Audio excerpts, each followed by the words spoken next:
Hi, அனைவருக்கும் வணக்கம். Jesus to Christ channel மூலமாக மீண்டும் உங்கள் அனைவரையும் சந்திப்பதில் மகிழ்ச்சி. நான் உங்கள் அருள். 2 வாரத்துக்கு முன்னாடி ஒரு வீடியோ போட்டிருந்தோம்.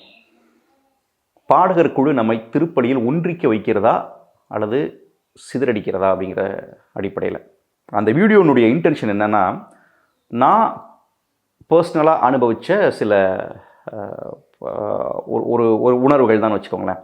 ஏன்னா கடந்த 10-15 வருடமாக சர்ச்சுக்கு போகிறப்ப எனக்கு என்ன ஃபீல் ஆகுது, ஒவ்வொரு பாட்டும் என்னை எப்படி ஒன்றிக்க வைக்குது, இல்லை என்னை எப்படி டைவர்ட் பண்ணுது அப்படிங்கிறத மைண்டில் வச்சுட்டு தான் நான் பேசினேன். அது ஃபுல்லாகவே ஒரு பர்சனல் ஒப்பீனியனாக தான் இருந்தது. நான் குறிப்பிட்டு 3 விஷயங்களை பற்றி பேசினேன். அதாவது சத்தம் அதிகமாக வைக்கிறது, அதாவது அளவுக்கு அதிகமான சத்தம் வைக்கிறது. இன்னொன்று புதுசாக சம்மந்தமே இல்லாத பாடல்களை தேர்ந்தெடுக்கிறது. இன்னொன்று நம்ம பாரம்பரியமாக பாடிட்டு இருக்கிற பாடல்களுடைய ராகத்தை அடிக்கடி மாற்றுறது. இந்த 3மே ரொம்ப டைவர்ட் பண்ணிச்சு அப்படின்ற மாதிரி சொல்லியிருந்தேன்.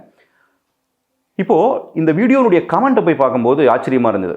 ஏன்னா நம்ம வீடியோ பார்த்து கமெண்ட் போட்டதில் 90% மக்கள் அதற்கு ஆதரவு தெரிவிச்சிருந்தாங்க. ஆமாம், நீங்கள் சொல்கிறது கரெக்டு தான், எங்களாலே ஒன்றிக்க முடியல.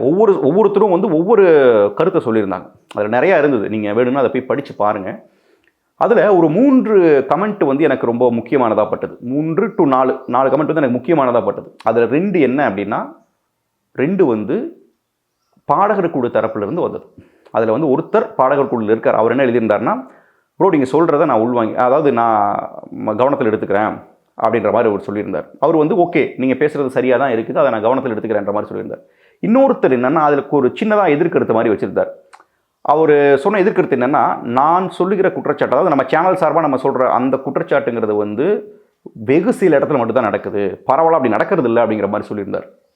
அதாவது நான் சொல்கிறது, நான் எங்கெங்கெல்லாம் போகிறனோ அதில் 180% கோயில்களில் இதுதான் நிலைமையாக இருக்குது, என்னுடைய பர்சனல் எக்ஸ்பீரியன்ஸில். பட் அவர் சொல்கிறது எனக்கு தெரியல. பட் என்னுடைய பர்சனல் எக்ஸ்பீரியன்ஸுக்கு கிட்டத்தட்ட ஒரு 80ன்னு சொல்லனா கூட ஒரு 60%க்கு மேலே இருக்கிற சர்ச் எல்லாத்துலேயும் இதுதான் நடக்குது. பட் மேபி அது நான் போன சர்ச்சாக இருக்கலாம். அவர் சொல்கிறதையும் நம்ம கன்சிடர் பண்ணி ஆகணும். அதில் ஒரு குறிப்பிட்ட என்ன சொல்கிறாருன்னா, நாங்கள்லாம் ரொம்ப பக்தியான பாடல்களை தான் பாடுறோம் அப்படின்னு சொல்லி குறிப்பிட்ட சில ஃபாதர்களினுடைய பேரெல்லாம் அதில் மென்ஷன் பண்ணி, இந்த ஃபாதர்களுடைய பாடல்கள் தான் நாங்கள் பாடுறோம், நாங்கள் அதுக்காக பயங்கரமாக சிரத்தை எடுக்கிறோம் அப்படிலாம் சொல்லியிருந்தாங்க.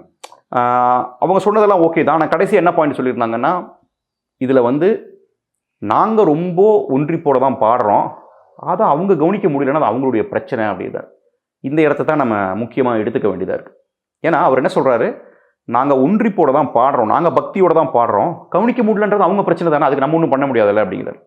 எஸ், அஃப்கோர்ஸ் அதில் நம்ம ஒன்றும் பண்ண முடியாது. ஏன்னா எவ்வளவு பக்தியாக அங்கே ஃபாதர் திருப்பலி வச்சாலும் கூட கவனிக்காமல் இருக்கிற மக்கள் இருக்கிறாங்க. இங்கே நம்ம அவங்கள பற்றி பேசவே இல்லை. ஏன்னா ஒரு 100 பேர் மாஸ் அட்டன் பண்ணுறாங்கன்னா அதில் சில பேருக்கு அந்த கவனம் இருக்காது. அவங்களுக்கு நீங்கள் என்ன பண்ணீங்கன்னாலும் கவனம் இருக்காது. நம்ம அவங்கள பற்றி பேசவே இல்லை. இங்கே பிரச்சனை என்னன்னா, ஒன்றிப்போட இருக்கணும்னு நினைக்கிறாங்க இல்லையா, அவங்களுக்கு கவனிக்க முடியாமல் போகுது, அவங்களுக்கு சிதறல்கள் ஏற்படுது. அதை தான் நம்ம கவனிக்க வேண்டியது இருக்குது. ஸோ சரி, இதுக்கு என்ன ரிப்ளை பண்ணலாம் அப்படின்னு யோசிச்ச போது ஏற்கனவே சொல்லியிருந்தேன். இது ஃபஸ்ட் வீடியோங்கிறது ஒரு பர்சனல் எக்ஸ்பீரியன்ஸை அடிப்படையாக கொண்டதாக இருந்தது. பட் 2வது வீடியோங்கிறது நம்ம டீட்டெயில்டாக சர்ச்சுடைய பெர்ஸ்பெக்டிவ் என்ன, அதோடைய டிரெக்டிவ்ஸ் என்ன அப்படிங்கிறத பற்றிலாம் பேசலாம், ஒரு ஃபாதரோட ஒரு இன்ட்ராக்ஷன் வைக்கலாம் அப்படின்ற மாதிரி தான் யோசிச்சிருந்தோம். சரி, ஓகே, இதுக்காக ப்ரிப்பேர் ஆகலாம் அப்படின்ற போது எனக்கு கொஞ்சம் ஒரு சின்ன ஒர்க் இருந்ததுனால நான் நம்மளுடைய நண்பர் டிகோ கிட்ட அதை சொன்னேன். ப்ரோ நீங்கள் ஒரு சின்னதாக ஒரு இது ரெடி பண்ணுங்கள், ஒரு கண்டென்ட் ரெடி பண்ணுங்கள், நம்ம ஏர்லி கிறிஸ்டியானிட்டியிலிருந்து இந்த மியூசிக்னுடைய இம்பார்ட்டன்ஸ் எப்படி இருக்குன்னு பார்க்கலாம் அப்படிங்கிறது குறித்து அவர்கிட்ட சொல்லியிருந்தேன். வழக்கமாக டிகோ ரொம்ப டீப்பாக போய் ஸ்டடி பண்ணுவார். ஒரு சின்ன விஷயமா இருந்தாலும் ரொம்ப ஆழமாக படிச்சுட்டு அதை பற்றி பேசுவார். அவர் அதே மாதிரி ஒரு 2 டேஸில் ப்ரிப்பேர் பண்ணி ஒரு ஷீட் கொடுத்தாரு. அது பார்த்தா 2 பக்கத்துக்கு இருந்தது. நான் ஏதோ நம்ம ஒரு பெர்ஸ்பெக்டிவில் சொல்லியிருக்கிறோம், சர்ச்சினுடைய பெர்ஸ்பெக்டிவ் என்ன அப்படிங்கிறத சிம்பிளாக ஒரு வீடியோவில் போட்டுடலான்னு பார்த்தா அவர் கொடுத்ததில் ஒரு 2 பேஜ் கொஸ்டினே இருந்தது. அவ்வளோ விஷயங்கள் பேச வேண்டியது இருந்தது. ஸோ அப்போ தான் முடிவு பண்ண, ஓகே அப்போது இதை பார்ட்டாக பிரிச்சுக்கலாம். ஃபஸ்ட்டு ஜென்ரலாக நம்ம கிரிகோரியன் சாண்ட்டை பற்றி டிகோ பேசிட்டோம். அதுக்கப்புறம் ஜென்ரலாக நமக்கு என்ன புரிதல் மிஸ் ஆகுது அப்படிங்கிறத ப்ரிசைஸாக அடுத்த வீடியோவில் சொல்லிடலாம், அதாவது 3வது வீடியோவில் சொல்லிடலாம். ஃபைனலாக நம்மளுடைய எல்லா கேள்விகளையும் ஃபாதர் கிட்ட வைக்கலாம் அப்படின்னு சொல்லி முடிவு பண்ணோம். அதாவது இந்த வீடியோனுடைய பர்பஸ் என்னன்னா, இந்த வீடியோவில் நம்ம பார்க்க போகிறது அடிப்படையாக டிவோஷனல் மியூசிக்கும் லிட்டர்ஜிக்கல் மியூசிக்கும் ஒரு டிஃப்ரென்ஸ் இருக்குது, அது மக்களுக்கு தெரியல. அதை பற்றி நம்ம ஷார்ட்டாக பார்த்துட்டு அடுத்த வீடியோக்கான கண்டென்ட்டை நம்ம இங்கே ரெடி பண்ண போகிறோம். அது என்னன்னா, இப்போ இந்த கமெண்ட்டில் சொன்னவங்களுக்கு எல்லாம் பிரச்சனையை சொல்லிட்டாங்க. பட் இந்த பிரச்சனைக்கான சொல்யூஷன் ஒன்று இருக்கும்ல, சொல்யூஷன் ஒன்று இருக்கும், அவங்களுக்குள்ள சில கேள்விகளும் இருக்கும். இந்த கேள்விகள் எல்லாத்தையும் நீங்கள் சொல்லணும். இந்த வீடியோனுடைய முடிவில் நீங்கள் என்ன பண்ணணும்னா, நெக்ஸ்ட் வீடியோ ஃபாதர்கிட்ட இன்ட்ராக்ஷன் நடக்க போது, ஃபாதர்கிட்ட ஒரு கேஷுவல் கான்வர்சேஷனில் சர்ச்சினுடைய டைரக்டிவ்ஸ் என்ன, குறிப்பாக வேட்டிகன் II வந்து இந்த லிட்டர்ஜிக்கல் மியூசிக் பற்றி என்ன சொல்லுது, கிரெகோரியன் சாண்ட் பற்றி என்ன சொல்லுது, அதே மாதிரி நம்மளுடைய கல்ச்சுரல் மியூசிக், நம்மளோட ட்ரெடிஷ்னல் மியூசிக்கை எந்த அளவுக்கு பயன்படுத்தலாங்கிறத பற்றியெல்லாம் சொல்லுது அப்படிங்கிறத பற்றி அவர் பேச போகிறார். கூடுதலாக நடைமுறை சிக்கல்னு ஒன்று இருக்குது இல்லை. இப்போ வந்து என்னதான் நம்ம வந்து நம்ம டாக்குமெண்ட்டில் இருந்தாலும் கூட நடைமுறையில் என்ன சிக்கல்கள் இருக்குது, அது எப்படிலாம் எதிர்கொள்கிறது அப்படிங்கிறத வந்து ஒரு ப்ரீஸ்ட் கிட்ட பேசினா இன்னும் டீட்டெயிலாக பேச முடியும். ஸோ அதற்கான காணொலி தான் நெக்ஸ்ட் வரப்போகிறது. ஸோ இந்த காணொலிக்கான கொஸ்டின் வந்து நாங்கள் சிலது ப்ரிப்பேர் பண்ணி வச்சுருக்கிறோம். அது இல்லாமல் உங்கள் சைடில் இருந்தும் கமெண்ட் மூலமாக வரணும். ஸோ இந்த வீடியோவை பார்த்துட்ருக்கிற மக்கள் உங்களுடைய கேள்விகள், அதாவது உங்களுக்கு ப்ரிசைஸாக ஏதாவது கேள்விகள் இருந்தது, அதாவது கேள்விகள் வந்து பொதுவாக கேட்குற கேள்விகளெல்லாம் வந்து நம்ம அவாய்ட் பண்ணிடலாம். அதாவது ஜென்ரல் கொஸ்டின்ஸ் எல்லாம் வந்து நாங்களே ப்ரிப்பேர் பண்ணியிருக்கோம். அதை தாண்டி சில நுணுக்கமான கேள்விகள் இருக்கும் இல்லையா, அப்படிப்பட்ட கேள்விகள் எல்லாத்தையும் வந்து நீங்கள் கமெண்ட்டில் சொன்னீங்கன்னா அதையும் சேர்த்து நம்ம ஃபாதர்கிட்ட பேசலாம். ஸோ மறந்துடாதீங்க, இந்த வீடியோ முடிவில் இந்த பாடல் குழுக்களை பற்றி, அதாவது இதில் உங்களுக்கு ஏதாவது சந்தேகம் இருந்ததுன்னா, அதே போல் அதை எப்படி சரி பண்ணுறதுன்னு நமக்கு தெரியணும் இல்லையா, இது யாருடைய கண்ட்ரோல் இருக்குது, எப்படி போனால் இதை சரி பண்ணலாம். ஏன்னா இப்போ போயிட்டுருக்கிற பாதையில் பூனைக்கியானு வணி கட்டுறதுங்கிறது மாதிரி இதை எங்கே போய் சரி பண்ணுறதுன்றே யாருக்கும் தெரியல. அது ஒரு பெரிய சிக்கலாகவே இருக்குது இல்லை. ஸோ இதெல்லாம் எப்படி பண்ணலாம் அப்படிங்கிறது குறித்து நம்ம அவரோட பேசலாம். ஸோ அதுக்கு உங்களுடைய கருத்துக்களை கட்டாயம் சொல்லுங்கள். ஸோ இந்த வீடியோவில் சின்னதாக மட்டும் ஒரு விஷயம் பார்த்துடலாம். அது என்னென்னா, இப்போது போன பிரதர் சொன்னார் இல்லையா, நாங்கள் ஒன்றிப்போட தான் பாடுறோம், ஆனால் மக்கள் அதை கவனிக்கலை, நாங்கள் அதுக்கு ஒன்றும் பண்ண முடியாது அப்படின்னு. இங்கே அடிப்படையாக மக்களுக்கு தேவையான புரிதல் என்னென்னா, எப்பொழுதுமே சினிமா பாடல்கள் வந்து வழிபாட்டு பாடல்களோடு போட்டி போடாது. ஏன்னா வழிபாட்டுக்கு பயன்படுத்தப்படுகிற பாடல்கள்ங்கிறது டோட்டலாக வேற. அதாவது லிட்டர்ஜிக்கல் மியூசிக் அப்படிங்கிறது வந்து வழிபாட்டிற்காக கொண்டு வரப்பட்டது. ஓகேங்களா? ஸோ இதுக்கு வந்து எப்பவுமே திரை இசைங்கிறது காம்படிஷனாகவே இருக்காது. ஏன்னா இது வந்து ரிப்பீட்டடாக ஏதோ நம்ம மனசுக்கு சந்தோஷமாக இருக்குது அப்படின்னு கேட்குற விஷயம் கிடையாது. யாராவது போய் டெய்லியும் காலையில் எழுந்திரிச்சுன்னா உன்னதங்களிலே பாட்டு போட்டு கேட்டுட்டு இருக்கீங்களா? தூயர் தூயர் தூயர் பாட்டை வந்து நீங்கள் டெய்லியும் காலையில் எழுந்திரிச்சு வீடியோ ஒரு ஆடியோவில் போட்டு கேட்குறீங்களா? கேட்க மாட்டோம். ஆனால் நீங்கள் சொன்னலதா பாடின நீயே நிரந்தரம் பாட்டாக இருக்கட்டும், இல்லை இது மாதிரி பல பாட்டை வந்து டெய்லி நம்ம போட்டு கேட்போம். ஒரு சினிமா பாடல் எப்படி கேட்குறோமோ அது மாதிரி அந்த பாட்டை போட்டு கேட்போம். ஸோ காம்படிஷன் வந்து வழிபாட்டு பாடல்களுக்கும் திரை இசை பாடல்களுக்கும் அல்ல, வழிபாட்டு பாடல்களுக்கும் பக்தி பாடல்களுக்குமான வித்தியாசம் நமக்கு தெரியல. அதாவது லிட்டர்ஜிக்கல் மியூசிக்கும் டிவோஷனல் மியூசிக்கும் நமக்கு வித்தியாசம் தெரியல. இப்போ அடிப்படையாக லிட்டர்ஜிக்கல் மியூசிக்னா என்ன அப்படின்னா, வழிபாட்டிற்காக பயன்படுத்தப்படுகிற இசை. அந்த இசை வந்து வழிபாட்டோட ஒட்டி தான் இருக்கணும். இந்த வேறுபாடு புரிஞ்சாதான் எதை பாடணும் எதை பாடக்கூடாதுன்னு நமக்கு தெரியும். இந்த வழிபாடுங்கிறப்ப ஒரு விஷயம் தெளிவாக புரிஞ்சுக்கணும்.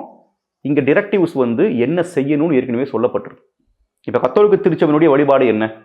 கல்வாரியின் முன்பு நின்று கொண்டு நம்ம அந்த பலியில் பங்கெடுத்துக்கிறோம். அடிப்படையாக இதுதான்.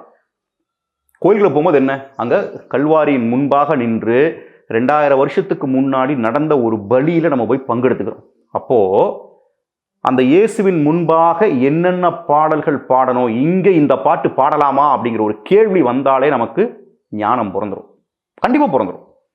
அங்கே போய் உட்கார்ந்து டே இந்த பாட்டை கல்வாரி முன்னாடி இயேசு கிறிஸ்து முன்னாடி பாட முடியுமா அப்படிங்கிற ஒரு சிம்பிள் கேள்வி கேட்டீங்கனாலே இது சரி வராது அப்படின்னு சொல்லி நீங்கள் அதை ஒதுக்கி வச்சிடலாம்.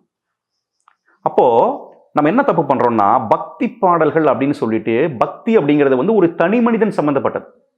அங்கே நம்பிக்கையோ சர்ச்சினுடைய ட்ரூத்தோலாம் அவசியம் கிடையாது. எனக்கு கடவுள் மேலே பக்தி இருக்குன்னா நான் அதை எப்படி வேணாலும் பாடலாம். சொல்லுவோம்ல, ஒரு கடவுளை சகோதரனா நினச்சி ஒரு பாட்டு பாடலாம், கடவுளை அப்பாவா நினச்சி ஒரு பாட்டு பாடலாம், தாயா நினச்சி ஒரு பாட்டு பாடலாம், ஒரு ஃப்ரெண்டாக நினச்சி ஒரு பாட்டை நான் கம்போஸ் பண்ணலாம். இது எப்படி வேணாலும் பண்ணலாம். அது வந்து தனிப்பட்டு என்னுடைய பக்தியை அடிப்படையாக கொண்டது. ஆனால் வழிபாட்டு பாடல்கிறது அப்படி இல்லை. அது உண்மையை மையமாக வச்சு அதில் பாடப்படுகிற பாடல்கள் எல்லாமே ஒன்றா அந்த உண்மையை விளக்குறதா இருக்கணும், இல்லாட்டி கடவுளை ஆராதிக்கிறதா இருக்கணும், கடவுளை புகழ்றதா இருக்கணும். இந்த அடிப்படையில் தான் இருக்கணும். அதே மாதிரி இது வந்து தனிப்பட்ட மனிதனுடையதாக இருக்கக்கூடாது, அது பொதுவானது. இப்போ உன்னதங்களிலே பாட்டில் எங்கேயாவது வந்து நான் அப்படிங்கிற வார்த்தை வருமா? நம்ம வழிபாட்டில் சொல்கிற எல்லா பாடல்களையும் பாருங்க, எங்கேயுமே நான் என்கின்ற வார்த்தை வராது. ஏன்னா திருப்பலிங்கிறது எல்லோரும் சேர்ந்து ஒப்பு கொடுக்குற ஒரு விஷயம். அங்கே வந்து தனிப்பட்ட பக்தியின் வெளிப்பாடு அங்கே ஒன்றுமே கிடையாது. அங்கே வந்து நம்ம எல்லாரும் கிறிஸ்துவனுடைய உடலோடு இணைந்து அந்த இறை ஆட்சிக்குள்ள ஒன்றித்து பாடுறோம். நான் பாடுகிற அந்த உன்னதங்களிலே பாடல் வந்து நான் தனிப்பட்ட முறையில் பாடுறதில்லை, என்னோடு சேர்ந்து ஒட்டுமொத்த உலக திருச்சபையும் சேர்ந்து அதை பாடுது. அதுதான் அதனுடைய கருத்து. கிறிஸ்தவம் இதுதான், குறிப்பாக கத்தோலிக்கும் இதுதான்.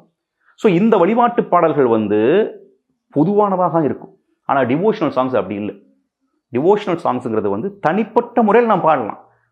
அதான் நிறைய பாட்டு சொல்லலாம். அது வந்து என் பக்தியில் நான் பாடுறது. அதை போய் நம்ம மாசில் பாடலாமா? ஆனால் நம்ம பாடுறோம். ஸோ இந்த மாதிரி பல பாடல்களை சொல்லலாம். இங்கே தான் நம்ம புரிஞ்சுக்கணும், பழைய பாடல்களில், அதாவது நான் சொல்கிறது ட்ரெடிஷ்னலாக வந்த பாடல்களில், வேட்டிக்கன் 2க்கு முன்னாடியெல்லாம் பார்த்தீங்கன்னா, எனக்குலாம் அது தெரியாது, பட் சொல்கிறத வச்சு சொல்கிறேன். ஏன்னா நம்மளுடைய கிளப் ஹவுஸ் டிஸ்கஷனில் பார்க்கும்போது அங்கே சில அந்த அந்த அனுபவம்லாம் இருக்கிறவங்க வர்றாங்க, வந்து அவங்க சொல்கிறதெல்லாம் கேட்கும்போது அடடா நம்மலாம் இதை இழந்துட்டோமே அப்படிங்கிற மாதிரி இருக்குது. குறிப்பாக வந்து இங்கே திருப்பூர்லேருந்து சூசியப்பன் பிரதர்னு ஒருத்தர் வருவார். அவரெல்லாம் சொல்கிறத கேட்கும்போது கொஞ்சம் மனசுக்கு கஷ்டமாக இருக்குது. ஏன்னா இன்றைக்கும் நான் போன வீடியோவில் சொன்ன மாதிரி சிஎஸ்ஐ திருச்சபையினுடைய பக்தியை வந்து அந்த பாடல்கள் கட்டி காக்குது. அந்த பாமாலையோ கீர்த்தனைகளையோ பாடும் பொழுது அவர்களை அறியாமலேயே அந்த ஒன்றிச்சிடுறாங்க, அந்த உணர்வுக்குள்ளே போயிடுறாங்க. ஆனால் நமக்கு அது மிஸ் ஆகுது. இன்னும் கத்தோலிக்கர்களுக்கு பாமாலையெல்லாம் இருக்குது அப்படிங்கிறதே தெரிய மாட்டேங்குது. நமக்கும் கேத்தலிக் ஹிம்ஸ் எல்லாம் இருக்குது அப்படின்னா இருக்கா அப்படின்னா பலருக்கும் தெரியாது. பட் அவர் சொல்கிறார், அத்தனை மாதா பாடல்கள், அத்தனை நற்கருணை பாடல்கள், அவர் சொல்லும்போது இந்த பாட்டுக்குள்ளலாம் இவ்வளோ அர்த்தம் இருக்கா அப்படின்ட்டு இருக்கு. அதெல்லாம் இருந்தது, இப்போ இல்லை.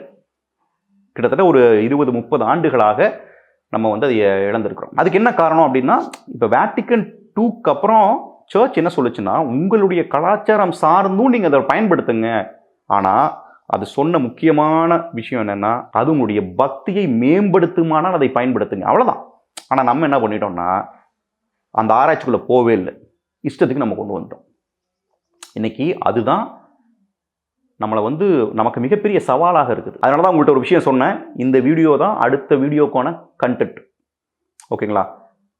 ஏன்னா இப்படி ஒரு பிரச்சனை இருக்குது அப்படின்னா அந்த பிரச்சனை எப்படி சால்வ் பண்ணுறது? ஆனால் இது சால்வ் பண்ணி ஆகணும், இதில் வந்து டவுட்டே கிடையாது. இதில் வந்து ஏதோ ஒரு இடத்துல நடக்குது, 2 இடத்துல நடக்குது அப்படின்னா நம்ம அசால்ட்டாக விட்டுட்டு போக முடியாது. பெருவாரியான இடங்களில் இதை நம்மளால் பார்க்க முடியுது. இது மாற்றப்பட வேண்டிய ஒன்று. ஆனால் எப்படி பண்ணுறது, யார் மூலமாக பண்ணுறது அப்படின்னு நமக்கு தெரியாது. ஏன்னா அதை செய்து கொண்டிருப்பவர்களும் நம்மளுடைய சகோதரர்கள் தான். அதை வேண்டுமென்று அவர்கள் பண்ணலை, ஏதோ ஒரு தவறான புரிதல் அப்படி ஆகிப்போச்சு.